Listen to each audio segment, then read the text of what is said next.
एक व्यक्ति के छोटे भाई की पत्नी जो कि विधवा है, वह काफी दिनों से काफी ज्यादा उदास रहा करती है और वह इस बात को नोटिस किया करता है। जब वह इस बात को नोटिस करता है और यहाँ पर उसे पता चल जाता है कि किस वजह से उदास है, तो उसके बाद वह उसका हाथ पकड़ता है और हाथ पकड़ने के बाद एक रेहड़ी वाले के घर ले जाकर खड़ा कर देता और कहता है कि यहीं पर रहो, यहाँ पर ही तुम खुश रह सकती हो। अब इस बात को देखकर जो छोटे भाई की पत्नी है वो भी हैरान हो जाती है। इधर जो रेहड़ी वाला होता है वह भी पूरी तरह से हैरान हो जाता है और सोचने पर मजबूर हो जाता है क्या कारण था जो एक जेठ अपने छोटे भाई की पत्नी को ही इस तरह से एक रेहड़ी वाले के घर छोड़कर आ गया और उसके बाद उसकी आंखों में आंसू भी आ जाते हैं। पूरी सच्चाई के बारे में जानने के लिए वीडियो को अंत तक जरूर देखें। नमस्कार दोस्तों, मेरा नाम है जीतू और आप लोग देख रहे हो ब्रेन डिमांड चैनल। वीडियो को ज़्यादा से ज़्यादा शेयर करें और चैनल को सब्सक्राइब करना ना भूलें ताकि मेरा हौसला बढ़ता रहे। उत्तर प्रदेश के एक शहर के अंदर एक लड़का रहा करता है जिस लड़के का नाम होता है संतोष, जो कि रेहड़ी लगाया करता है और रेहड़ी लगाकर अपना गुजारा किया करता है। वह यहीं इसी शहर की एक गरीब बस्ती के अंदर रहा करता है जहां पर उसके साथ उसकी बूढ़ी माँ है। वो थोड़ी सी बीमार भी रहा करती है, लेकिन फिर भी जो संतोष होता है उसने अपनी पढ़ाई लिखाई को बीच में ही छोड़कर रेहड़ी लगाना उचित समझा ताकि वह अपनी माँ की देखभाल कर सके और उसकी बीमारी का इलाज करवा सके। दरअसल संतोष के जो पिता थे वो बचपन में उसे इस दुनिया में अकेला छोड़कर चले गए थे और उसके बाद उसकी माँ ने ही दूसरों के घरों में झाड़ू पोछा करके उसे पाल पोस कर इस लायक बनाया था और वह चाहती थी कि बेटा पढ़ लेकर किसी सरकारी नौकरी में लगे। लेकिन उससे पहले ही उनकी तबीयत खराब हो जाती है और जैसे उनकी तबीयत खराब होती है तो उसके बाद जो बेटा होता है वह भी अपनी पढ़ाई लिखाई छोड़कर अपने बेटे का धर्म पूरी तरह से निभाता है। यहाँ पर जो संतोष होता है वह रेहड़ी लगाकर अपनी माँ की देखभाल किया करता है और इसी तरह से जीवन व्यतीत हो रहा है। वहीं पर इस शहर से थोड़ी दूर एक गांव होता है जिस गांव के अंदर एक मालती नाम की महिला रहा करती है। मालती जिसकी शादी तो हो गई थी, लेकिन शादी के 1 साल बाद ही उसके पति इस दुनिया में उसे अकेला छोड़कर जा चुके थे और वह विधवा थी। उसके घर में उसके सास ससुर थे, साथ में जेठ जेठानी थे और सभी लोग उससे प्यार किया करते थे एक तरह से। यानी कि जो जेठ था वो तो बहुत ही ज्यादा प्यार किया करता था, क्योंकि जब मालती का पति इस दुनिया से गया था, यानी कि उस परिवार का छोटा बेटा, तो उस समय मालती जो होती है वो कहती है कि मैं अपने मायके में रह लेती हूं। लेकिन उसके जेठ ने मना कर दिया था, कह दिया था कि देख हमारा भाई तो चला गया, लेकिन तू भी चली जाएगी तो हमें बेटी की कमी महसूस होगी, तो तू इस घर की बेटी बनकर भी तो रह सकती है। ऐसा कहकर वह उसे घर के अंदर बेटी बनाकर रखने लगता है और यहाँ पर मालती भी इसी तरह से रहने लगती है। ज्यादातर तो वह गुमसुम सी रहा करती है क्योंकि उसके साथ ऊपर वाले ने बहुत बुरा खेल खेला है और यहाँ पर वह जो मालती होती है वह पूरी तरह से उदास रहा करती है इसी बात को सोचकर। कई बार उसके जो ससुराल वाले हैं वो भी सोचा करते हैं, मायके वाले भी सोचा करते हैं कि बेटी तू दूसरी शादी कर ले, लेकिन वो दूसरी शादी करने के नाम पर मना कर दिया करती है क्योंकि वह अपने पति से बहुत ज़्यादा प्यार करती थी और इसीलिए वह उसकी यादों को मिटाना नहीं चाहती। ऐसा सोचकर जो मालती है वो वहीं पर रहने लगती है और बिल्कुल साधारण तरीके से रहा करती है, यानी कि विधवा की तरह नहीं, जैसे साड़ी वगैरह पहन के, वो तो सिंपल सा सूट डाल के घर के अंदर रहा करती है और इसी तरह से रहती है जिस तरह से इस घर की बेटी हो। अब तभी एक दिन कहते हैं ना कि 4 बर्तन अगर एक साथ रहते हैं तो आपस में टकराने पर आवाज आती है, तो ऐसा ही यहाँ पर होता है। जो मालती की जेठानी होती है किसी बात से लेकर उससे उसकी झगड़ा हो जाता है और जैसे झगड़ा होता है तो उसी दौरान यहाँ पर जो मालती की जेठानी होती है वह उससे कुछ ऐसे कड़वे बोल देती है जिन्हें सुनकर वह फूट फूट कर रोने लगती है और एक साथ से इस घर को छोड़कर अपने मायके जाने का फैसला कर लेती है। जेठ अभी यहाँ पर नहीं था, घर के अंदर जो सास थी और साथ में जो ससुर थे वो भी कहीं बाहर गए हुए थे, क्योंकि इनके पास अच्छा खासा रुपये पैसे की कोई भी दिक्कत नहीं है, तो घर के जितने भी मर्द हैं वो बाहर ही कमाया करते हैं, यानी कि सुबह सुबह चले जाते हैं, सांझ को आ जाते हैं। अब घर के अंदर सास और जेठानी और साथ में ये मालती थी और जब ये बात कहती है तो सास उसे रोकती भी है, कहती है कि बेटी कोई बात नहीं, रुक जा, ऐसा मत कर। लेकिन मालती बिल्कुल इस बात को बहुत ही बुरा लग गई थी उसको ये बात, क्योंकि उसने कही ऐसी बात दी थी। दरअसल उसने कहा था कि हमारे देवर को तो तू खा गई, अब क्या किस किस को खा कर जाएगी यहाँ से, यानी कि लड़ाई में होता है ना, ऐसे हो जाया करते हैं। तो ऐसा ही हो जाता और उसके बाद वह रूठ कर वहाँ से निकल जाती है और उसके बाद जैसे वो यहाँ से निकलती है मायके के लिए, तो यहाँ पर जो माँ होती है वह अपने बड़े बेटे को फ़ोन करती है कि ऐसे ऐसे हो गया है, मायके के लिए गई है। तो वो कहता है कि ठीक है कोई बात नहीं, मायके तो गई है, जाने दो, 2-4 दिन में थोड़ा गुस्सा शांत होगा तो मैं उसे मना कर ले आऊँगा। ऐसा सोचकर जो जेठ होता है वह अपनी माँ को टाल देता है और उसके बाद मालती यहाँ से निकलती है। निकलने के बाद उसके पास ना तो कोई फ़ोन था, ना ही कोई पर्स था, केवल उसकी मुट्ठी में कुछ रुपए थे जो कि किराए के लायक थे और उन पैसों से वो किराया देकर अपने मायके तक जाना चाहती थी। और इस मायके तक जाने के सफ़र में बीच में वही शहर पड़ता है जिस शहर के अंदर संतोष रहा करता है और वहाँ के बस स्टैंड पर एक रेहड़ी लगाया करता है जो कि फलों की और सब्जियों की रेहड़ी है। कभी तो कोई सब्जी ले आता है या फिर कभी कोई फल ले आता है। अब जो संतोष है वो अपनी रेहड़ी लगाए हुए खड़ा था। मालती बस में बैठकर उस शहर के बस स्टैंड पर पहुंचती है और वहां से उसे अपने गांव के लिए यानी कि जो उसका मायका था उसके लिए सवारी पकड़नी थी। अब जैसे ही वो वहां पर उतरती है तो उतरने के बाद 2 कदम ही चलती है बस से उतरने के बाद, लेकिन तभी अचानक से एक तेज बाइक सवार आता है और वह उससे जोर से टकरा जाता है। हालांकि बाइक सवार का जो बैलेंस है वो बिगड़ तो गया था, लेकिन फिर भी वो जैसे तैसे सीधा रह जाता है और जब देखता है कि वो महिला जमीन पर धराशायी होकर गिर गई है तो उसके बाद एकदम से वह डर जाता है और सीधा अपनी बाइक को भगाकर ले जाता है। मालती जो होती है वो जमीन पर गिर जाती है और यहाँ पर आने जाने वाले कुछ लोग इकट्ठा तो होते हैं, लेकिन किसी के भी अंदर ऐसी इंसानियत नहीं होती कि वह उठाकर हॉस्पिटल ले जाए। बात तो कर रहे थे कि अरे भाई कोई से हॉस्पिटल ले जाओ, ये कर लो वो कर लो। अब ये सारा कुछ जो संतोष होता है वो अपनी रेहड़ी पर खड़ा खड़ा देख रहा था कि भाई ऐसे ऐसे हो गया है, क्योंकि यहाँ तो रोज़ का काम है, किसी ना किसी का हादसा होता ही रहता है। लेकिन जब वह ये बात देखता है कि वो लोग उसे हॉस्पिटल नहीं ले जा रहे और उसके सर से थोड़ा बहुत खून भी निकल रहा है, तो उसके बाद एकदम से वो खड़ा होता है और खड़ा होने के बाद वहाँ से सीधा उस मालती को लेकर एक ऑटो में बिठाता है और वो लोग सहारा देते हैं, उसको उठाकर ऑटो में बिठवा देते हैं, लेकिन कोई भी उसके साथ नहीं चलता है। इसके बाद जो संतोष होता है वह एक ठीक ठाक से प्राइवेट हॉस्पिटल में जाकर उसे एडमिट करा देता है, क्योंकि उसे पता है कि सरकारी हॉस्पिटल में तो इलाज कहाँ ही होना है और काफ़ी देर हो जाएगी, बहुत ही गड़बड़ हो सकती है। प्राइवेट हॉस्पिटल वाले उसका ट्रीटमेंट करते हैं, पहले तो उसके सर की चोट को ठीक करते हैं, लेकिन जब वो चेक करते हैं और पता जाता है कि ऐसे ऐसे टक्कर हो गई थी तो उसके पैर में भी फ्रैक्चर होता है। तो वो कहते हैं कि देखो इसे होश तो 1 से 2 दिन में आ जाएगा, लेकिन उसके बाद इसके पैर की देखभाल भी ट्रीटमेंट भी चलेगा। तो ऐसा करते हैं, पहले इसे होश आने देते हैं, उसके बाद पैर का ट्रीटमेंट चलाएंगे। यहाँ पर जो डॉक्टर साहब होते हैं मतलब वो अपनी तरफ से पूरा ट्रीटमेंट चालू कर देते हैं। अभी उसे होश नहीं आया था। यहाँ पर जो मालती होती है वह अब बेहोश पड़ी हुई है हॉस्पिटल में। इधर जो उसका जेठ होता है वो सोचता है कि चलो अब तक मायके पहुंच गई होगी और अब फिलहाल ऐसा करता हूं, जाकर उसे मना कर ले आता हूं। ऐसा ही सोचकर वह वहां से सीधा उसके मायके में जाता है और सोचता है कि उसने सब कुछ बता दिया होगा, लेकिन सभी बातों को मैनेज कर लूँगा, क्योंकि उसके मायके वाले भी समझते थे कि ये बहुत ही अच्छा इंसान है और अच्छी तरह से हमारी बेटी को रखा करता है, बेटी की तरह घर में। तो इसीलिए वह वहाँ पर जाता है। वहाँ जाकर जब पूछता है कि मालती कहाँ है, तो उसके बाद पूछने लगता है कि मालती तो तुम्हारे यहाँ पर ही होगी। तो उसके बाद यहाँ पर वो पूछता है कि क्यों यहाँ पर नहीं आई, तो वह कहती है कि नहीं यहाँ पर तो नहीं आई। इस बात को सुनकर जो जेठ होता है उसके पैरों तले से जमीन खिसक जाते हैं और तभी अचानक से उसकी पत्नी का फ़ोन आता है उसके पास। अब जैसे उसकी पत्नी का फ़ोन आता है तो फ़ोन उठाता है और फ़ोन उठाकर बात करने के लिए बाहर चला जाता है। अब इस बात को सुनकर यहाँ पर जो लड़की के घर वाले होते हैं वो हैरान तो होते हैं कि भाई क्या हो गया, कैसे हो गया, लेकिन फिलहाल वह उसके मतलब राह देखते हैं कि कभी फ़ोन पर बात करके वापस आएगा। और जैसे ही जो जेठ होता है वह बात करके वापस आता है तो कहने लगता है कि आप कह क्या रहे हो, मालती आपके पास नहीं है क्या? तो वो कहने लगता है कि अरे नहीं ऐसी कोई बात नहीं है, वो घर से निकल आई थी, कह रही थी कि मायके जाऊंगी, लेकिन अब थोड़ी देर में आ गई। पत्नी का फ़ोन आया था मेरी का, वो बता रही थी कि मालती आ चुकी है, कोई बात नहीं आप आराम से रहो।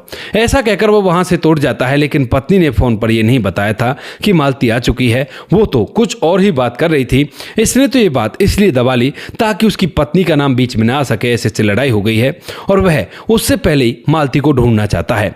इसीलिए वह मालती को ढूंढने लगता है, इधर उधर खंगोलता है और खंगोलने से फिलहाल उसे कोई भी रास्ता दिखाई नहीं देता। फिर वह सोचता कि क्यों ना उस रूट से जाऊं जिस रूट से वो जा सकती थी, जाने की संभावना थी। अब पहले तो वो ऐसे इधर उधर देखता है कि भाई कोई ऐसा तो नहीं कोई पर्सनल गाड़ी करके यहाँ से चली गई हो, वहाँ से जाकर पैसे देने के लिए सोचा हो और किसी गाड़ी वाले ने अगवा कर लिया हो, तो ऐसे वो स्टैंड वगैरह पर पता करता है, लेकिन वहाँ से कोई क्लू हाथ नहीं लगता। उसके बाद वह उस रूट पर जाता है जिस रूट पर एक्चुअल में मालती गई थी और वहाँ पर जाने के बाद जो लड़का होता है उसे पता चल जाता है कि इसका तो एक्सीडेंट हुआ है। क्योंकि वहाँ पर जो बस स्टैंड पर कुछ रोज के दुकानदार थे वो बता देते हैं कि अगर ऐसी ऐसी महिला थी तो उसका एक्सीडेंट हुआ था और यहीं पर जो ये रेहड़ी लगाया करता है यही उसे लेकर गया था। अब तक इन बातों को 8 से 9 दिन हो गए थे और 8-9 दिन के अंदर उसके इलाज के चलते जो संतोष होता है उसने अपनी रेहड़ी तक भी बेच दी है। और जब वो रेहड़ी बेच देता है तो उसके बाद जब यहाँ पर पूछता है कि वो कहाँ रहता है तो वो कहते हैं कि रहने का तो खास अंदाजा हमें तो नहीं है, एक काका को है, वो अपने गाँव गए हैं और लगभग 10 दिन में लौटेंगे। उसका रहने की जगह उसे पता है, लेकिन यहाँ पर रेहड़ी लगाया करता था और अब तो रेहड़ी को भी बेचकर जा चुका है, शायद उसे पैसों की ज़रूरत होगी। अब यहाँ पर ये थोड़ा थोड़ा तो समझ रहा था कि शायद वो इलाज में पैसे लगवा रहा है और उसकी हालत काफ़ी ज़्यादा सीरियस है। और उसके बाद वो सोचता है कि मैं पुलिस में जाऊँ, लेकिन जब वो पुलिस में जाने के बारे में सोचता है तो सोचने लगता है कि जिस लड़के ने मैं उसकी मदद की है वो खामखा फंस जाएगा, तो पुलिस में नहीं जाता हूँ। ऐसा सोचकर वह प्राइवेट हॉस्पिटल में इधर उधर ढूंढता है, सरकारी में ढूंढता है और ढूंढते ढूंढते उसे मालती मिल तो जाती है। लेकिन अब तक जो मालती थी उसका होश भी आ चुका था और वो मन से जानबूझकर ना तो अपने घर वालों को कुछ बताती है ना ही अपने ससुराल वालों को कुछ बताती है। वो तो केवल उस लड़के की सेवा भाव को देखकर मन ही मन उसे पसंद कर रही थी और इसी बात को सोच रही थी कि ये सब कुछ ऐसे ही चलता रहे। लेकिन तभी एक दिन की बात होती है, जो संतोष होता है, संतोष भी मन ही मन शायद उसे पसंद करने लगा था जब उसकी देखभाल करता है और इसीलिए शायद उसने अपनी जो रेहड़ी थी, जो कमाई का एकमात्र साधन था, उसे भी बेच दिया था। तो तभी जब यहाँ पर जो जेठ होता है वह इस हॉस्पिटल पर आता है ढूंढने के लिए, तो यहाँ पर मालती उसे मिल जाती है और संतोष यहाँ पर अभी नहीं था। अब जैसे उसे मालती मिलती है तो जो जेठ होता है वो कहने लगता है बेटा तुम यहाँ पर क्या कर रही हो। अब इस बात को सुनने के बाद यहाँ पर उसकी आंखों में आंसू आ जाते हैं और आंसू आने के बाद वो कहने लगती है कि मैं तो घर पर ही रहती, लेकिन मुझे ना दीदी ने ऐसे ऐसे बोल दिया और ये बात मुझे बुरी लग गई। उसी वजह से मैं मायके जा रही थी, लेकिन उस समय मेरा एक्सीडेंट हो गया और उसके बाद ये लड़का मुझे यहाँ पर लेकर आया है। अब जो मालती है उसे ये भी पता है कि उसने अपनी रेहड़ी वगैरह भी बेच दी है और उसे ये भी पता है कि वो कहाँ रहा करता है, क्योंकि कई बार उसके जो दोस्त हैं वह उसके पास वहाँ पर आते हैं और जब मालती को देखकर वह लोग बात करते हैं आपस में, तो उसे थोड़ी बातें समझ में आ रही हैं कि ये रेहड़ी लगाया करता है, रेहड़ी को बेचकर इसके लिए पैसे लगा दिए हैं। क्योंकि कुछ दोस्त होते हैं ना कि यार तू खामखा अपने पैसे क्यों बर्बाद कर रहा है, तेरे पास वैसे ही कुछ कहाँ है, इसके कपड़े देख, इसका बॉडी स्ट्रक्चर देख, देखने से लग रहा है कि ये अच्छे घर की लड़की है और इसका घर पता करके ना इसके घर वालों को बुला ले। तो वो कहता है कि इसी बात तो यही तो देख रहा हूँ कि कब इसके घर वाले आएँ और कब मैं इसको छोड़ कर जाऊँ, लेकिन तब तक तो मेरा फर्ज बनता है ना। इन बातों से उसे अंदाज़ा लग गया था कि उसका घर एक झोपड़पट्टी में है और वह जो संतोष है वह उसकी देखभाल संतोष है वो इसकी देखभाल कर रहा है। इस बात को सुनकर यहाँ पर जो वह होता है वो कहने लगता है कि ठीक है तो कोई बात नहीं, उसके जो पैसे उनको भी पटा देंगे और ऐसी छोटी छोटी बातों पर नाराज़ होकर नहीं आया करते, चलो मेरे साथ घर चलो, कितना ट्रीटमेंट रह रहा है। तो वो कहती है कि ज़्यादा ट्रीटमेंट नहीं है, ट्रीटमेंट तो बस आज शाम का ही है और शाम को डॉक्टर साहब डिस्चार्ज करने के लिए बोल रहे थे। इसी वजह से यहाँ पर बैठकर वो और भी वो जो थोड़ी सी बात करता है उसे समझाता है कि देख अपने घर वालों को मत बताना, घर वालों को पता चलेगा तो ये कहेंगे हमारी बेटी से ऐसे ऐसे कह दिया और जो तेरी भाभी है वो तो ऐसी है, उसकी बातों पर ज़्यादा गौर मत दिया करो। यहाँ पर जो मालती है वो भी समझती है क्योंकि अब तक गुस्सा तो शांत हो चुका था, लेकिन उसके दिमाग में संतोष के प्रति प्यार चल रहा था। तभी यहाँ पर संतोष आ जाता और संतोष जैसे देखता है कि मालती से कोई व्यक्ति बात कर रहा है तो एकदम से हैरान हो जाता है। उसके हाथ में खाना था और खाना भी एकदम गिरने के लिए हो जाता है, लेकिन जैसे तैसे उसे संभाल लेता है। यहाँ पर जो मालती का जेठ होता है वो आता है, जैसे संतोष आता है तो मालती उसकी तरफ इशारा करती है और कहती है कि यही है वो जिन्होंने मेरी अब तक देखभाल की थी। ऐसा कहते ही यहाँ पर जो जेठ होता है वह उसके कंधे पर हाथ रखता है और कहता है कि आपका बहुत बहुत धन्यवाद, ये हमारी घर की लाडली है और ये ऐसे ऐसे रूट कर आ गई थी, कोई बात नहीं, आपने इसका ध्यान रखा, ये बताइए आपके कितने पैसे खर्च हुए हैं। अब यहाँ पर वह बताने के लिए तैयार नहीं होता है, कहता है कि नहीं मेरे एक भी पैसे खर्च नहीं हुए, क्योंकि मन ही मन वह उससे प्यार किया करता था और इसीलिए मना कर देता है। सोचता है कि अगर मैं पैसे ले लूँगा तो मेरे प्यार का मतलब ही क्या रह जाएगा। लेकिन तभी यहाँ पर जो लड़का होता है, जो जेठ होता है उसका, वह कहने लगता है कि कोई बात नहीं, तुम नहीं बताओगे तो डॉक्टर साहब तो बताएंगे। ऐसा कहकर वह डॉक्टर साहब के पास जाता है तो डॉक्टर साहब बताते हैं कि लगभग 30,000 रुपये का खर्चा अब तक इसका आ चुका है और आप अगर बाहर का खर्चा जोड़ो यानी कि खाने वगैरह का, आने जाने का, तो लगभग 40,000 रुपये होंगे। 8-9 दिन इसको हो गए हैं तो 8-9 दिन में इतने पैसे तो खर्च हो ही जाते हैं। तो यहाँ पर जो मालती का जेठ होता है वह अपने पास से लगभग 50,000 रुपये निकालता है और निकाल कर उन पैसों को उसके हाथ पर रख देता है और कहता है कि ये ज़्यादा पैसे नहीं है, ये उन पैसों के बराबर है, यानी कि 40,000 तो तुम्हारे एक्चुअल खर्च हुए होंगे, बाकी पैसे वो पैसे हैं। जब तू अगर यहाँ पर इस लड़की को लाकर नहीं रखता तो तू कुछ कमाता भी तो वो कमाने के पैसे हैं और एहसान बिल्कुल मत समझना। ऐसा कहकर वह वहाँ से चलने लगता है। लेकिन तभी यहाँ पर जब वह मालती को अपने साथ ले जा रहा था तो वो लड़का भी और मालती भी एक दूसरे को इस तरह से देख रहे थे कि मानो दो प्यार करने वालों को जबरदस्ती अलग किया जा रहा हो। अब ये सब कुछ जो जेठ होता है वो नोटिस तो कर लेता है, लेकिन वो रेहड़ी लगाने वाला है, ये उनके घर के छोटे भाई बेटे की बहू है, तो इसी वजह से उसे फिलहाल तो ले जाता है। लेकिन यहाँ से जाने के बाद जो मालती है उसके चेहरे की उदासी बरकरार रहती है और वह दिन भर ऐसी गुमसुम सी रहा करती, ना किसी से ज़्यादा बात किया करती। हालांकि जो उसकी जेठानी है उसने भी उससे माफ़ी मांग ली है, लेकिन उसके बाद भी वो गुमसुम सी घर के अंदर रहा करती। जब जेठ ये सब कुछ देखता है तो वह समझ जाता है और इसी वजह से वह एक दिन उसका हाथ पकड़ता है और हाथ पकड़ने के बाद उससे कहता है कि चलो बेटी, मैं तुम्हें एक जगह ले जाना चाहता हूँ। वह मना भी करती है कि मुझे नहीं जाना, लेकिन वो कहता है कि नहीं, तुम जाओगे और वहाँ पर खुश हो जाओगे, इस बात का मुझे विश्वास है। ऐसा कहकर वह उसे अपने साथ गाड़ी में बिठाता है और गाड़ी में बिठाने के बाद उसी गरीब बस्ती में ले जाता है जिस गरीब बस्ती के अंदर संतोष रहा करता था अपनी बूढ़ी माँ के साथ और बीमार माँ के साथ। अब जैसे वो वहाँ पर गरीब बस्ती में उसे ले जाता है तो यहाँ पर मालती थोड़ा थोड़ा समझ रही थी, लेकिन उसे भी संतोष को देखना था, तो इसीलिए वो कुछ नहीं कहती है। वह वहाँ से उसे एक झोपड़े के अंदर ले जाता है और झोपड़े के अंदर ले जाने के बाद कहता है कि अगर तू यहाँ पर खुश रहती है तो तेरी खुशी में हम खुश हैं, हमें कोई भी दिक्कत नहीं है, तू इसके साथ रह सकती है, कोई भी दिक्कत नहीं है। इस बात को सुनकर मालती की आंखों में आंसू आ जाते हैं। इधर जो जेठ होता है उसकी आंखों में भी आंसू आ जाते हैं और वो झट से अपने जेठ के गले लग जाती है, जैसे एक बेटी एक पिता के गले लगकर फूट फूट कर रोने लगती है। इधर जो जेठ होता है वह भी फूट फूट कर रोता है और कहता है कि तू चिंता मत कर, यहीं पर इसी लड़के को मैं ऐसा कर दूंगा जिसके साथ तुम्हें कोई भी जिंदगी जीने में परेशानी नहीं होगी और आज से ही ये काम स्टार्ट हो जाएगा। तो एक बार इसे मिल ले, बातें कर ले, उसके बाद हम लोग वापस चलेंगे और इस लड़के को मैं अच्छी तरह से सेटल करूंगा। उसके बाद जो मालती है उससे बैठती है, बैठकर जब कहती है पहली बार आज कि मैं तुमसे प्यार किया करती थी और इसी वजह से मैं घर पर ज़्यादा उदास रहने लगती हूँ और ये मुझे यहाँ पर ले आते हैं, क्या तुम भी मुझसे प्यार करते हो?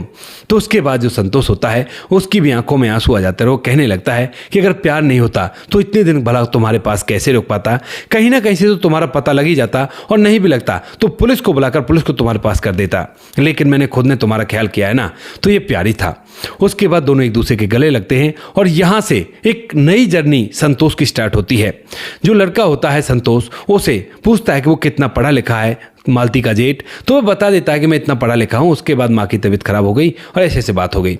तो वो कहता है कि ठीक है, तो ऐसा करो, कल से हमारी कंपनी में आ जाना और ये जगह छोड़कर तुम्हें एक फ्लैट दे दिया जाएगा, वहीं पर अपनी माँ के साथ रहना। इसके बाद ऐसा ही होता है, वह उसे अपनी कंपनी में लगाता है। लगभग 6 महीने तक तो वह उसे छोटी पोस्टों पर रखता है, लेकिन 6 महीने बाद वो उसे बहुत बड़ी पोस्ट पर कर देता है और यहाँ पर जो संतोष होता है वह भी बखूबी उस पोस्ट को निभाता है। उसके बाद वह जो मालती होती है उससे उसकी खुद शादी करा देता है। अब इस बात को देखकर जो उसके मायके वाले होते हैं वो भी मना करते, कहते हैं कि तुम ऐसा क्यों कर रहे हो, लेकिन वो कहता है कि देखो मालती इसके साथ खुश है और पूरी बात उन लोगों को बता देता है। तो यहाँ पर वो लोग भी इस बात के लिए हामी कर देते हैं और उसके बाद दोनों की एक साधारण तरीके से शादी हो जाती है और शादी होने के बाद मालती जो है वो संतोष के साथ रहा करती है और उसकी माँ की देखभाल किया करती है।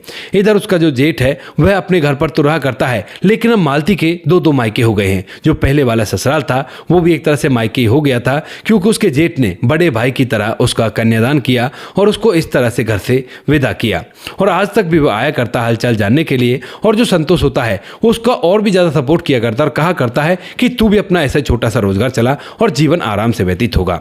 फिलहाल के समय में मालती और संतोष के 2 बच्चे हो चुके हैं और वो लोग खुशियों के साथ अपना जीवन जी रहे हैं। संतोष ने अपना एक छोटा सा रोजगार स्टार्ट कर लिया है मालती के जेठ की बदौलत, क्योंकि उन्होंने उसे बताया था और जैसा उन्होंने बताया था उसी तरह से वो काम करता है और तरक्कियों को हासिल कर रहा है। उधर उसकी जो माँ है उसकी तबीयत भी ठीक हो गई है और जो माँ अब अपनी बहू से लाड चाव किया करती है और मालती अपने पति अगाने की राह देखा करती है। तो ये ज़िंदगी एकदम से उसकी पूरी तरह से चेंज हो गई है। तो दोस्तों ये थी आज की कहानी। आपको जैसी भी लगी हो कमेंट सेक्शन में बता देना। वीडियो अगर अच्छी लगी हो तो वीडियो को लाइक और चैनल को सब्सक्राइब जरूर करें, ताकि हमें थोड़ा सा हौसला मिल सके आप लोगों के लिए ऐसी अच्छे वीडियो बनाने के लिए। इन कहानियों को सुनाने का उद्देश्य किसी को परेशान करना बिल्कुल भी नहीं है। ये कहानी आपको इसलिए सुनाई जाती है ताकि आप लोग इन कहानियों में से कुछ ना कुछ सीख सको और अपने जीवन में उस चीज़ को अप्लाई कर सको। मिलते हैं किसी नेक्स्ट वीडियो नए टॉपिक के साथ। तब तक के लिए जय हिंद, जय भारत, जय हिंदुस्तान।